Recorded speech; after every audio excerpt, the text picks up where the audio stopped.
There he is. How you doing? Good. How are you? Doing good. Just hanging out with my dog Ajax. Oh my goodness. Yep. He How is cute. he is the best. He's a rough and tumble street dog from Las Vegas. Yeah, he looks rough and tumble. Right, doesn't he? How was your day at work today? It's been a hectic day. We've I think I mentioned last time we had the COVID outbreak, and so we're Yes, you getting did. we're getting ready to open up again tomorrow. So just making Yeah. sure COVID, nothing, everyone Yeah. is okay and able to come back with negative tests, all that stuff, you Yeah. know? Good. Good. I'm glad. Thank you. Well, we talked a little bit before we jumped on the live here.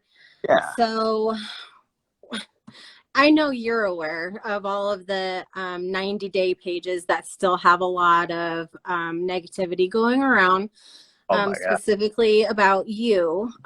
So the thing is we're 4 episodes in on your current season, Yeah. and we see a lot of things, but we don't see a lot of things too, and I think that's something that's really important for people to remember. But the thing that people just can't really get over is, the fact, Amira was detained and, things like that. And I know there's a lot that you can't talk about, but Which is there a way, because here's how I want to ask you this question. She came on an international flight from Europe, yeah. right? Yeah. Um, Hundreds of other people on a plane with her. During COVID, which, I know was a risky decision that you guys made. Crazy times, Yeah.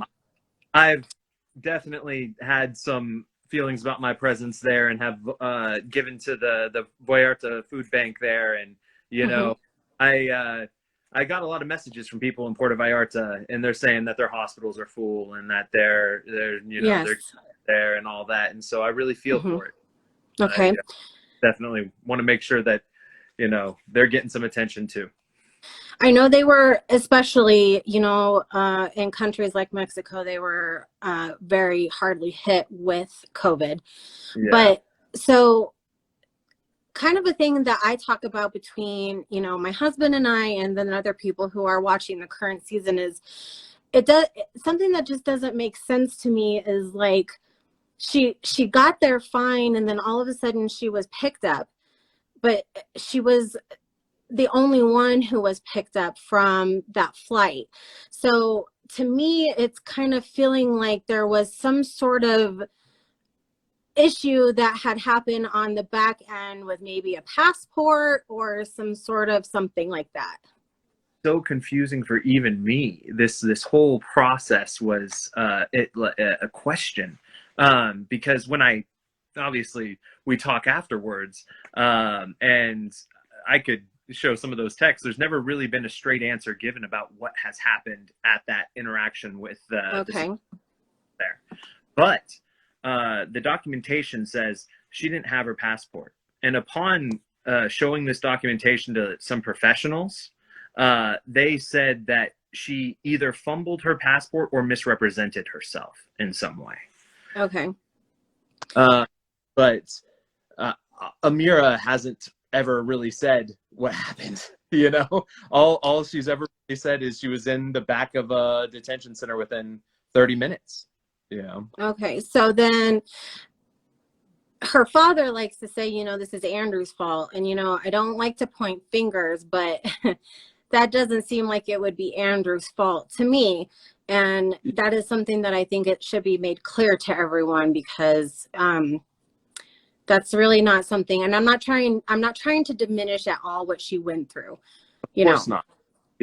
but it's not, I'm not digging on the hate that is coming at you for this either. So, Obviously have no control over the Mexican authorities, mm-mm. and I'm still unfamiliar with that interaction with what went down. I have no idea how I could have interacted or impacted that in any way. Okay. And I mean, you guys saw me talk about self care, and doing self care. I think that there's also some confusion about where that line comes from. Yeah, Even. that's actually going to probably end up on a t-shirt pretty soon. You know that, right? With your eyebrows. Self-care. You do you, right? You know. Yeah, You guys saw me on that ATV there on the show, we did. But here's and the thing, though, too. I don't know. I don't know Amira's history with her father or anything, right?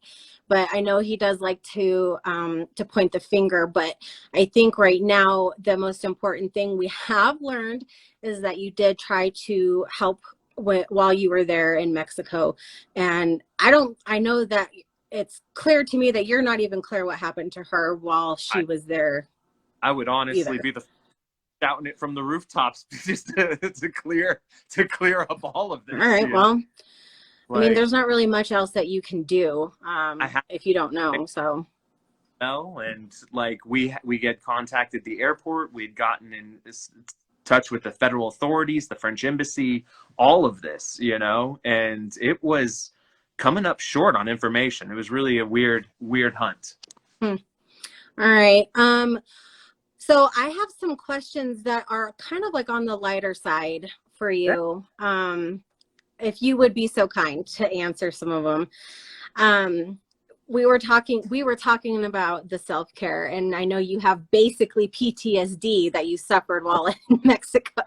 So what do you consider the best self-care? Well, I kind of want to point out the self-care comment because what you guys saw was me on that ATV, but I didn't really watch, so maybe it did show it, but I don't know if you guys saw, I crashed that ATV. Like, I don't know if we saw that. there was an accident on that ATV, and I tumbled and was all bloody and was so beat up, and like, so you guys see me in like the next scenes, my face is like, and so Dang. much, and I'm like, shoulder, and I'm just like, some self-care, you know, because Okay. I was in an ATV crash, you know. Okay. So maybe there was some more context missing to that part. Okay. It was Okay, so here's another one. You were eating ice cream while Amira was detained. What flavor was that? Because you're going to be right or wrong with this question for sure. that ice cream was amazing. It was fried ice cream, actually. Oh, yeah. And if you guys have ever had fried ice cream, it's vanilla in the center there, but it also has like this breaded outside layer that is absolutely crumbly and crunchy and delicious. And Ajax is hungry now. But oh, poor guy.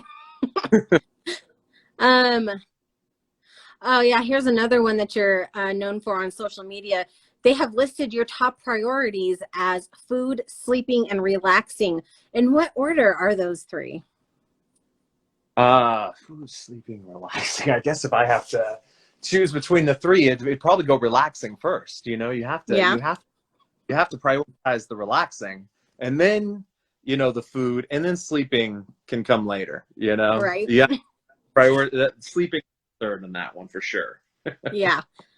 And then I remember this. You were rapping the other day. You think you can take you think you could take your singing with Ji-hoon Lee? My God, that would be a trip of a lifetime to do some karaoke with Ji-hoon. Let Ji-hoon karaoke night. I'll sing Sweet Caroline. Sweet Caroline. Oh man, that might be interesting. Oh man. Okay, so did you really do the top 25 things in Puerto Vallarta? I went to a couple of the things in Puerto Vallarta. I did it's the ATVs. I did a boat tour. I went to the old market there. I got to experience a lot of Puerto Vallarta, and they're lovely people and incredible food. Oh my God, the coconut shrimp was amazing, and yeah, I would recommend the beaches of Puerto Vallarta after this pandemic is over. Yeah, hopefully that will hopefully be doable. Like I said, was it to you the other day that we're coming up on the 1 year anniversary of our 2 week quarantine? Yes, we are. We're almost If we haven't passed it already. supported by our Okay. so beautiful though. I like Amira and I had actually been there before this. Oh, So really? one of the reasons Mexico felt like such a confident option for us because we've been there before. We've been to Puerto Vallarta. Oh, okay. All right. Yeah. Oh, I just lost my questions here. Okay. Okay. Voted 2021's most hated cast member. It's pretty obvious they picked the actual decent humans to hate on, right? Maybe it makes shitty people feel better to drag you down. What do you have to say about that? I am loving it now. I mean, in the beginning, it was kind of difficult to adjust and try to understand how all this works. I'm just a regular dude who's been thrown into this chaotic world. But now I'm having fun with it. And I'm seeing all these things. And, you know, I'm trying to do this hashtag #DBagDrew. I mean, if you guys want to go for Hey, that could be a shirt too. yeah, #DBagDrew, you know, just do vacation, send me memes where I'm relaxing in all sorts of positions. I'll post them, you know. Right. Now on to some of the more better questions, okay? I've been told you were a mentor for kids whose parents were incarcerated, which is amazing. It explains some of why you seem to brush off the garbage that has been said about you. Do you have any, how do you want to say, do you have any words of wisdom about taking this kind of heat? Well, about dealing with fragile hearts, let's say that. Yeah, it's tough. It's tough when you're dealing with fragile hearts, you know. And in a way, I think we all kind of have a fragile heart, you know, even the toughest of people. And I don't know. I think when I'm looking at memes or I'm looking at jokes and stuff, I find them to be in good fun, especially when they're doing like the ones I'm posting on my story today. But some of them cross the line, you know, like when there's a line that's crossed, like when you start talking about the kids at my school or anything like that, like that's when I start to get a really kind of upset and aggressive and like very against that. Like some people don't know where that line is, like making fun of me, the character on a TV show and all of that. That's fine, you know, I can brush that off because I'm not attached to that. But those kids and these people and these things, that's my life. Those are my people, you know, like don't talk about that, you know, in a negative way. I totally get it. I really do. I think a lot of people believe, and it is something that I don't believe. People believe that you don't have a right to defend yourself on social media, especially when it comes, like even with Ji-hoon, his lawyer even said he absolutely has a right to defend himself on social media about everything that is being said about him, because what kind of example are you setting if you don't do anything to defend yourself? Sure. You know. And it's very interesting that you said that, because I had to survive this 90-day stuff, so I'm in therapy, and I go to a therapist, and my therapist was telling me the other day that it's okay to defend yourself, or she way more bluntly, actually. She said, be an asshole, you know, because you're basically drawing boundaries, you know, you're laying down the line. You don't cross that line, you know, and I think that's a healthy thing, and that it's okay in that whole process. It totally is okay. And you know what? It's not going to stop people from trying to push those boundaries or even to step over them. But, you know, at least you're not going to be the type of person that's going to just allow people to do it. You know? Yeah. Exactly. I'm not going to change many people's minds, but ultimately I am going to get peace from saying my piece, you know? Right. And I think that's important too. I mean, look at how Ji-hoon is still to this day. It's been a year and a half now, or maybe even longer, since his season has ended, and he still is painted as a bum who doesn't work and who doesn't want to have anything to do with being in his child's life. That is something that you cannot get away from very easily. Blows my mind how it can get wrapped into that narrative, because all I see of the dude is he's working all the time. The guy I is know. working. Like, and so I know. here's what the viewing audience seems to do is they will take the narrative given and they will hold on to it and not allow any evolution from that narrative. So let's say something was that way. And you became a good human being, or you did something good. It doesn't matter, because you've been painted in this one particular way, and everyone holds on to that one particular way. So Ji-hoon is stuck in this kind of affect where he's like lazy, or he doesn't like want to be with it or anything like that, and he's like stuck in that image. And it doesn't matter how many hours he puts in. It doesn't matter how he's contacting his lawyer or putting in the time or money or to get with his kid. Everyone's still going to see him as the narrative that was originally portrayed. It's the first impression. And it's all because of a TV show. Yeah. So I know how it's important. And that's why I want to try to help you too now, because I don't want that to happen. You're such a sweetheart, Amanda. I appreciate it. Thank you. I'm really not, but don't tell anyone. Just kidding. Okay. I have four more questions. And this is a weird one, but I've seen this. What is it with the money offers for you to cut your hair? Is this definitely a real world problem for people to sit and worry about? If you do keep it long, is there any chance I can get it in a messy man bun and get a picture? I can do a messy man bun for you, and I can definitely do that. My hair. Do you definitely get offers to cut your hair though? Oh yeah. Some of them are unreasonably low, but I've grown not only physically attached to my hair, but emotionally attached to my hair in a way. Like Samson, I love my hair, and I don't know. I've kind of attached my identity to it in a way, and I don't have a lot of plans to keep it. It would take a lot of money in that regard. How long has it been since you've had a haircut?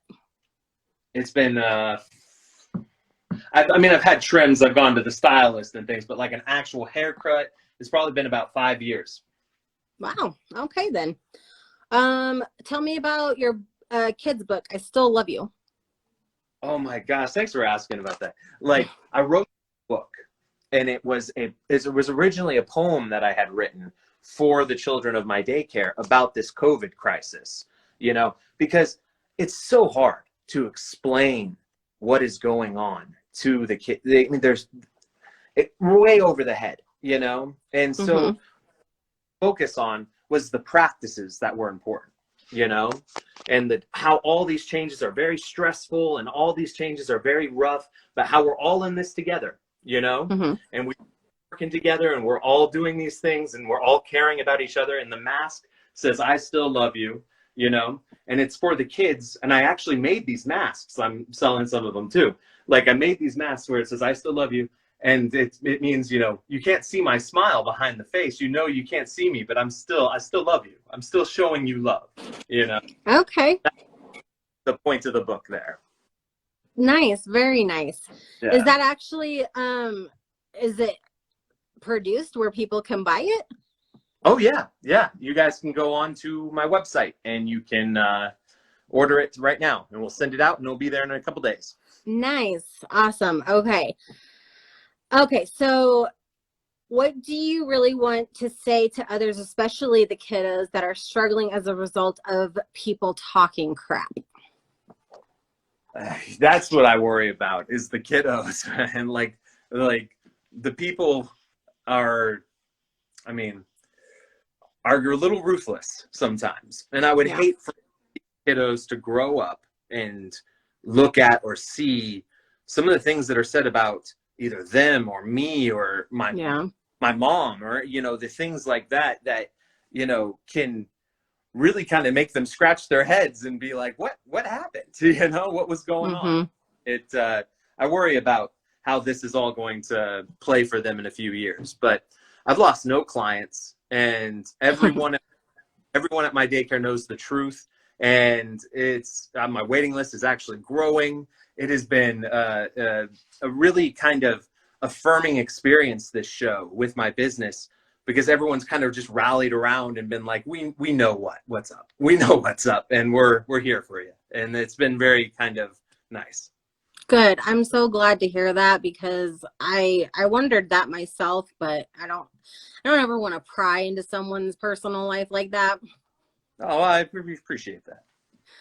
Okay, and finally, and this one's going to make you laugh, but this was truly a question. Can you go up and help Mike move? He's given away the best kept secret of the Pacific Northwest, and one of my team members is so over it. You know, I'll be happy to go do some lifting with Mike. We can things around. You know, I'll bring the truck. I'll drive. I got a Class A. We can do that. Oh, cool. All right, then. That is all I have for you, Andrew. Thank you so much. I know you had a long day, so I hope you can get some dinner. That's what I'm thinking of right now. So, all right. Thank you so much for allowing me. You're welcome. If you wouldn't mind, though, shoot me your address into my inbox so I can get you your shirt. Definitely. Let me do that right now. Thanks again. All right. Thank you, Andrew. See ya. Thanks again. Bye.